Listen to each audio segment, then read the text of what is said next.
Can I introduce, while we're waiting, Kat, who's waiting patiently there, and she joins us all the way from British Columbia in Canada. Wow. Hello. Welcome. Hello, everyone. Thank you. Thanks for having me. I also feel very grateful that it's very good to be with you all. Thank you so much. I work for a private company in British Columbia that's centered in British Columbia, but we offer virtual services, mental health and wellness. And I am a spiritual director and do end-of-life care within that. So as a department head in one of those areas. And yeah, so we offer things like we have clinical counselors and psychologists. We do critical incident stress management, crisis intervention, end-of-life care, and of course, the spiritual direction. Mm-hmm. So I just was very intrigued with the National Mental Health Forum. And I've listened to some of the videos that you have offered online, and I have membership with your newsletter, so I receive your newsletter and that, and just very, very integrative, and I love that. Thank you. Yeah. Just a very brief welcome and a very great thank you to Ivor and his colleagues for telling us about the really wonderful and exciting work that you've been doing in Essex and East London. In many ways, you've been the pathfinder for a lot of the projects that got going in succeeding years. So without further ado, I'll pass over to Ivor. Oh, thank you, Ben, and thank you for those of you who've tuned in tonight. I'm going to leave Caroline and Andrew and Sidra to introduce themselves. I'm not going to do that myself. It'll become clear why I've asked them to help me tonight to talk about faith and partnership working in Essex. So I'm going to start off by talking about Essex Mind and Spirit, which is a community, voluntary community organisation that I chair, and I have chaired for some years now. It's been in independent existence since 2012. And I say independent because originally we were part of Interact, the charity Interact. And Interact, as one of its arms, had an interest in faith and spirituality issues and mental health. And due to a financial crisis, they axed that particular arm of their work. But by that stage, there were enough of us around to want to continue the work ourselves. So we formed an organisation called Essex Mind and Spirit. So we've been in existence for over 9 years now. And there are two main arms to our work here in Essex. Essex Mind and Spirit, or EMS, if I can refer to it from now on. EMS does two main things. It does others besides, but two main things. The first is that it supports a series of what we call cluster groups, which meet around Essex. And currently we have 3 in West Essex, in Mid Essex, or South Essex, I should say, and in North Essex, in the Colchester region. And the cluster groups do what it says on the tin, really. They cluster together in a localized area. Service users, although I hate that term, really, but people who are involved in mental health care, professionals, people in charities, volunteers, a whole group of people in a particular area who have an interest in mental health issues, particularly from the perspective of faith and spirituality, and how faith communities can contribute positively and holistically to the whole dialogue and interaction with mental health care, carers, and those who are cared for. And those cluster groups hold a series of events through the year, most of them based around lunchtime, around some food. where they invite guest speakers and have discussions on a variety of issues to do with mental health issues. And that work is supported centrally by a steering group. And the chairs of those cluster groups report regularly back to the steering group on their activities, and are supported both practically and to an extent financially when we can get the funds from the central group. That's the first thing they do. The second thing that we do is we try and organise every 3 or 4 years a wider county conference which brings together those cluster groups into a single place and time. And we have a county conference on one particular aspect of faith and spirituality and mental health. The last one we did in 2017 was on faith and spirituality and dementia, which was actually quite timely because the statistics with regard to COVID-19 and the deaths from COVID in relation to those living with dementia are quite scary. 22% of all deaths which were COVID related were also involved some kind of dementia incident. That was in 2017.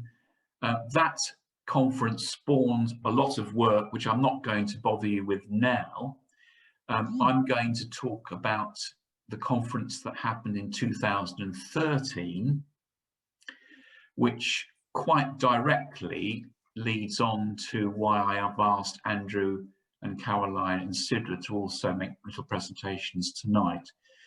The conference in 2013 was faith and spirituality and mental health from a multi-faith perspective. So we had a wide audience of other faiths there who were brave enough to speak about why mental health was an issue and a concern to particular and various faith communities. And bear in mind, I'm giving you the short version. I'm drastically cutting out lots of information. I know I am, but we're on a tight time scale here, so forgive me. After that conference, we asked the delegates, as we always do, if they would shape the direction of our thinking through our EMS of where we might take this work. And as a result of that question, that feedback, we conducted quite a small scale mapping project in Essex, where we tried to identify 6 or 7 really good examples of conversations, dialogue that was going on in Essex that may not have been known by any other organisation, where faith communities were directly running and interacting with other organisations, individuals, the voluntary and statutory communities, dialogues between mental health issues and their particular faith communities, what they were doing, what they were running, what they were talking about, how they were getting the issue known and out there. When we fed back to the delegates and reported to them the progress that we were making, someone stood up and said to us, "Have you thought about a faith covenant in Essex?"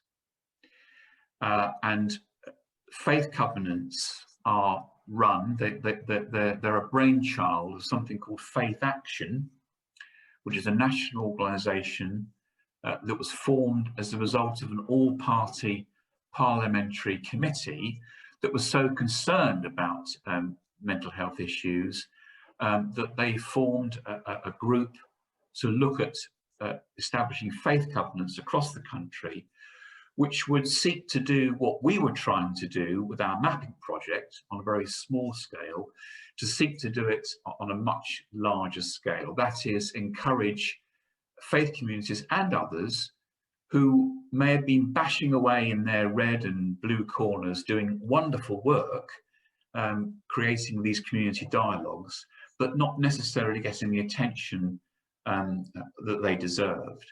And faith covenants were seeking to try and bring together in a much more coordinated, organised way what we had tried to do on a small scale through our conference in 2013. And to cut another hugely long story short, after 2.5 years of planning and discussion, the Essex Faith Covenant was born. And one of the great moments of pride, I think, for EMS, which receives no funding, we do it all really off the shoulder, as it were. That conference led almost directly to the foundation of the Essex Faith Covenant, which has now been in existence for over 3 years and continues. So that's where I'm going to stop now. That gives you the idea of where the work that is now continuing in Essex, where it began. EMS continues its work. As I said, we had a conference in 2017 on faith and spirituality and dementia. And probably one of our main concerns now continues to be working with people, carers of those living with dementia.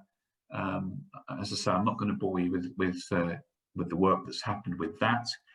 I want to focus on the Faith Covenant, because that is a major piece of work now, which is spawning all kinds of conversations between particularly the Essex County Council, but also other councils, district and borough councils in Essex, who are interested in and want to know more about what faith communities can do and can contribute, not only to struggling communities who are working with mental health issues, but also how they might deliver on some of the priorities that local borough and civic, and of course the county council itself has, the priorities it has itself in its delivery of its services to the people of Essex and East London.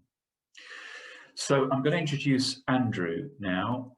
Andrew Lowing works with the County Council and has been an absolute stalwart and right-hand person in the establishment, well, in the running of the Covenant since it was established.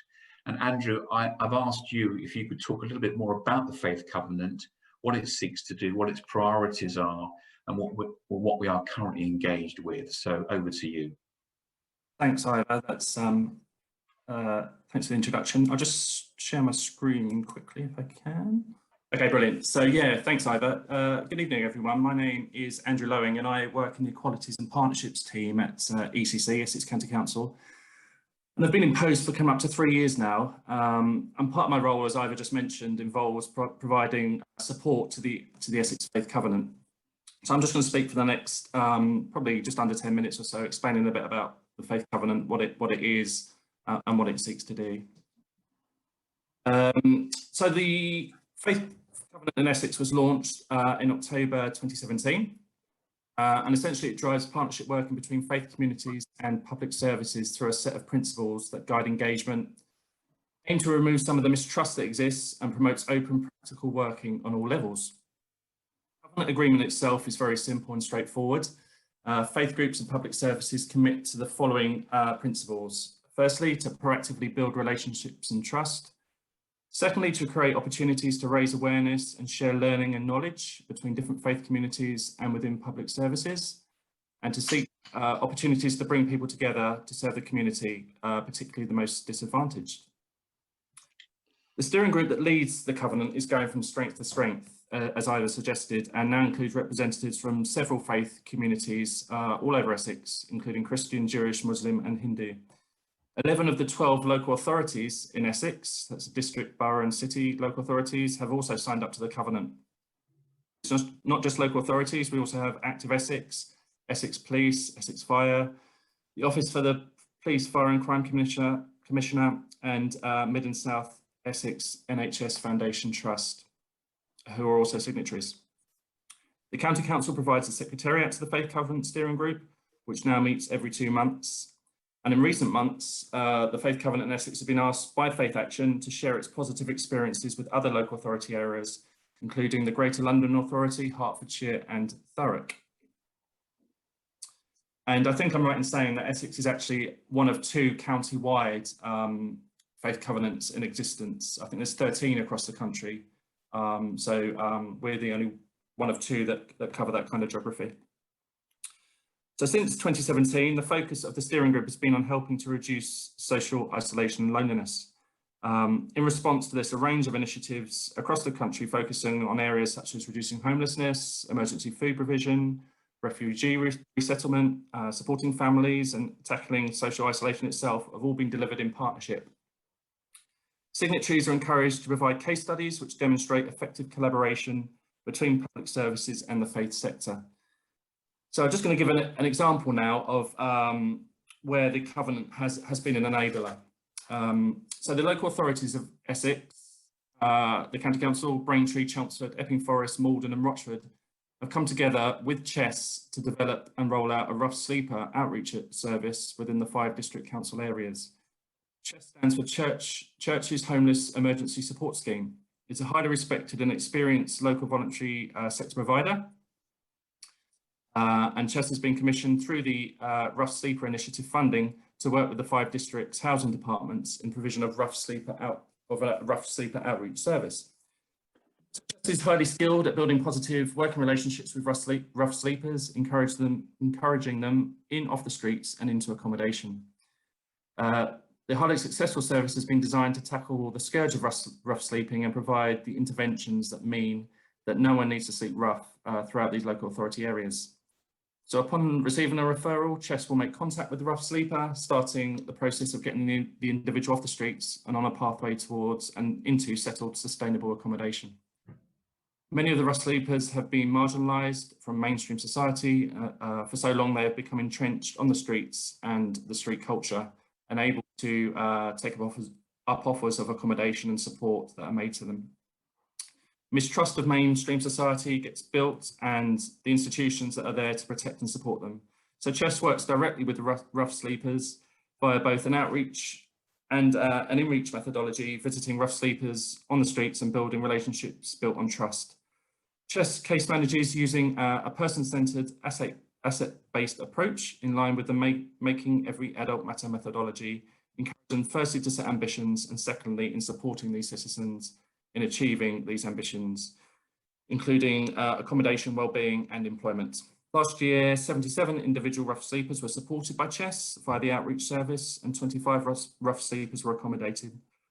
Funding has been received for a 2nd year, which is really positive, and I believe work is underway to secure funding for future years.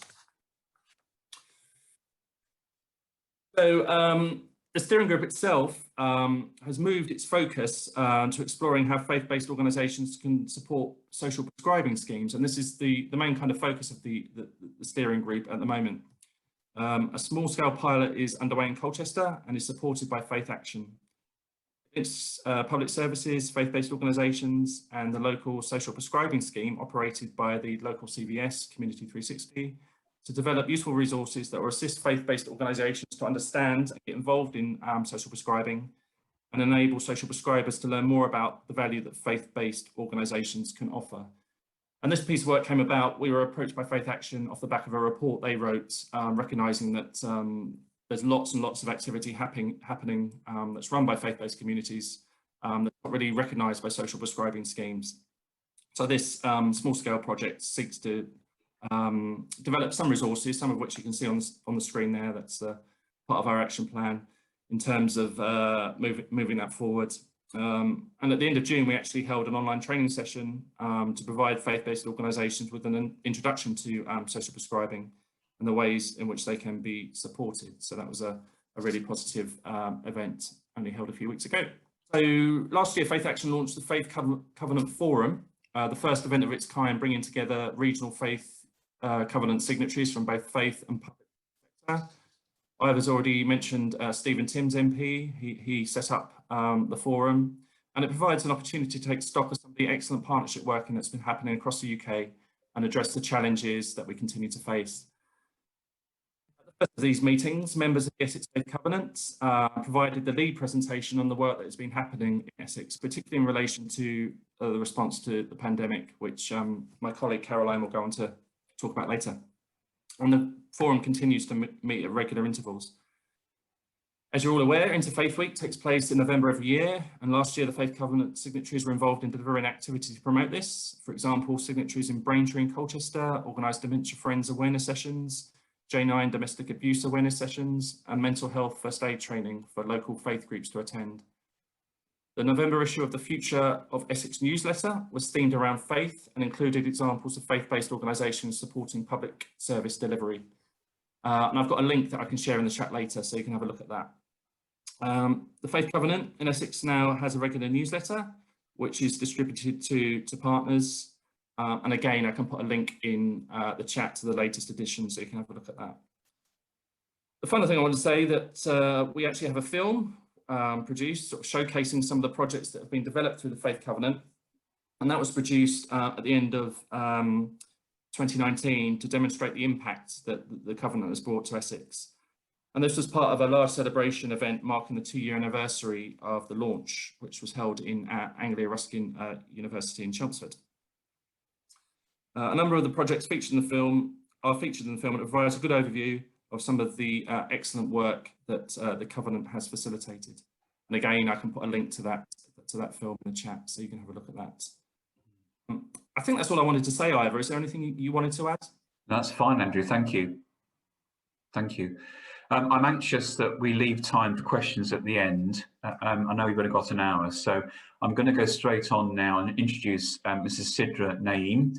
I mentioned earlier that one of the things that EMS does is to support cluster groups around the county to ensure conversations in localised areas. Sidra is head of one such cluster group called Women Together in Basildon, and I'm sure she'll say a little bit more about that. But I've asked Sidra primarily to speak about her view of the Faith Covenant from a particular faith perspective. So Sidra, over to you.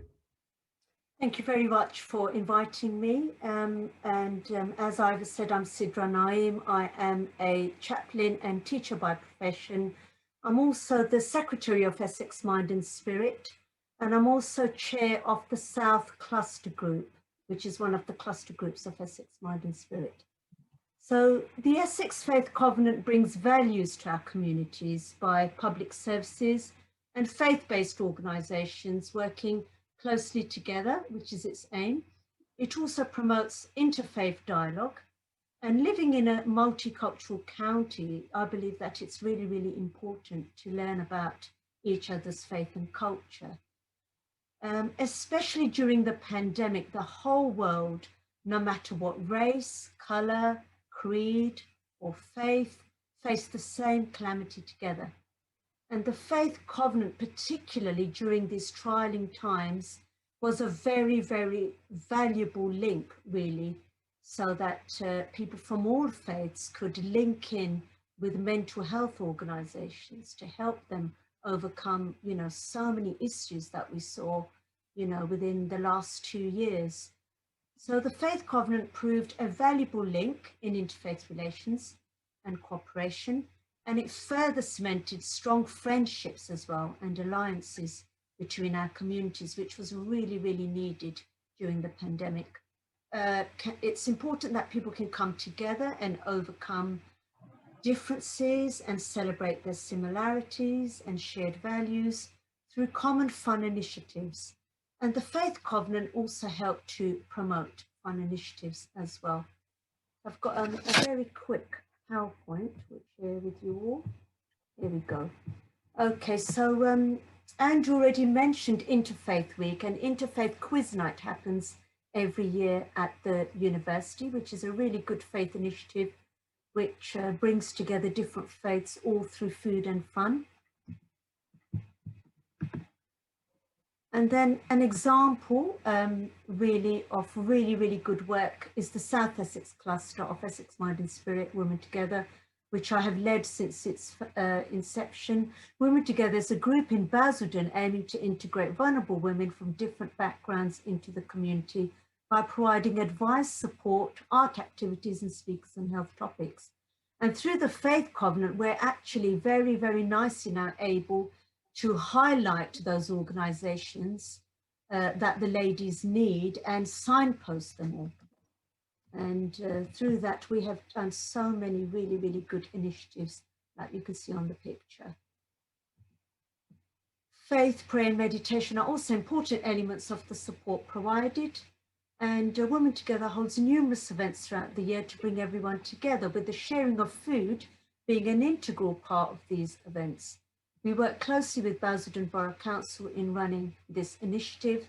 And like I said, the Essex Faith Covenant has really helped in, collecting all the organisations together, all under one large umbrella in Essex. And now it's very, very easily accessible, all the organisations, so we can signpost everybody whatever help they need. And there was a very big gap actually between, voluntary organisations and faith organisations and mental health organisations. And now everything is now collaborated really well together. Throughout the pandemic, we did lots of talks. We looked at the positive sides of the pandemic, and we managed to do things online as well. We did lots of talks on COVID, the vaccine. We busted all the myths of controversy, conspiracy, tried to dispel all the myths. We also looked at the new hybrid way of working in mental health as well. We did craft activities like making corona masks and flower brooches. We also managed to run a fitness class as well through Zoom. Again, collecting up all the different organisations, it just made things so much easier. And at the moment, the last slide is actually, we are actually being painted on a mural in Basildon, which is being painted in Basildon Town Centre. And Women Together, some of the ladies are being painted on this. So I'm going to actually be one of the ladies on there as well. And this lady who put me forward actually for this has written this little article about how amazing she finds Women Together, and it's given her an opportunity to share ideas, beliefs, and more importantly, food. She feels very welcome there, and she feels the sessions are really, really knowledgeable, gives her understanding of different topics. And it's helped so many people really in gaining jobs and, gaining help for mental health, I would say, especially. And that's all thanks to the Faith Covenant. They've done fantastic work. And, I really commend Ivor really in, initiating the idea to begin with through Essex Mind and Spirit. And then I also really would like to commend Andrew as well, because he works very, very hard and his communication is excellent. He organises meetings and everything. So both of them put together, really. It's all us working collectively that's made everything happen, really. So well done to you all. Thank you, Sidra. Sidra mentioned about the importance of the phrase you used was the Faith Covenant being able to draw lots of people together into one place at one time. I mean, never so was that more important than the last 18 months. As as a county, we had to face up to the enormous challenges of COVID-19. I'm delighted that the Essex Faith Covenant was a part of an initiative from the County Council called the Faith and Communities Tactical Coordination Group, which was formed directly to meet the pandemic head on and see how communities, and especially people who were particularly vulnerable to and in the pandemic, could be helped and supported. And my last speaker is Caroline Ellis, who was one of the brainchilds behind that project. And I'm grateful, Caroline, if you could just talk a little bit about the work that's happened in that respect over the last 18 months or so. At the very beginning of the pandemic, then one of the biggest concerns was whether the, I guess the systems could cope with potential huge numbers of deaths. And part of this, there was a concern that as part of this, people would not be able to have the funerals they wanted, that their religion wanted them to have as well. So we set up a working group of faith leaders, initially to sort of basically have that ongoing dialogue between those working on the logistics, for want of a better word, and faith leaders, to make sure that we can respect the wishes and the needs of all faiths in our plans, but also that faith leaders could help communicate some of the requirements and the changes that we're going to have to take place. There were concerns, for example, that some people would want to try and delay a funeral because this is all going to be over with in a month or so, if you remember. And there was also certain rituals and rites that just could not take place because of the risk of transmission. I think it's safe to say that as a group of, I must say, actually, when we was asked to set up this group, I should have said the first thing we did was essentially call our faith covenant people. They were the people we turned to first in setting up this group, and it was just so helpful to have a set of people on call for us who we already knew were ready and willing and able to help us. And through their contacts as well, we was able to make sure and grow that group to, I think, a sort of a really amazing group of people that were able to help us out throughout this project. And that's also why very early on we mission creeped. We moved away from just funerals, and we were starting to talk about the benefits of bringing everyone together from across faiths to talk about a number of the issues that COVID was raising, particularly issues around lockdown and communications around places of worship and key dates.